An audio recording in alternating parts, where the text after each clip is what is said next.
সেদিন ছিল ৮ই মার্চ, বিশ্ব নারী দিবস। আমার প্রচণ্ড মন খারাপ ছিল। পরে বাড়িতে আসছি কোচিং করায়। কোচিং ছুটি দিয়ে বাড়িতে আসার পরে দেখি আম্মু বসে আছে। আম্মুকে বললাম চলো ঘুরতে যাই। অটোতে চললাম। অটোতে যাচ্ছি দেওয়ানগঞ্জে।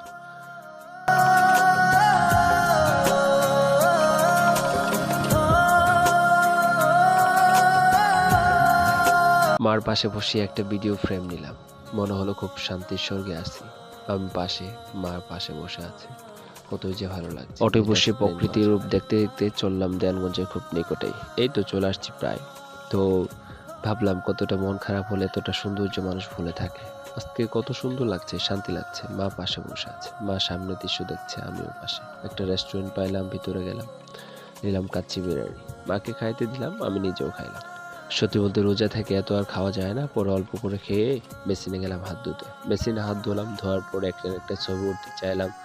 ছবি ওঠা হলো না, মানুষ যাচ্ছে বলে। পরে রেস্টুরেন্টে ভিডিও করতে চাইলাম, সেটাও হলো না। কারণ মানুষ কি বলবে, ছোট ছোট বাচ্চা মনে হবে। এই কারণে রিয়েলাইজ করলাম বসে বসে, যাক আজকের দিনটা ভালোই কাটলো। মা পাশে ছিল।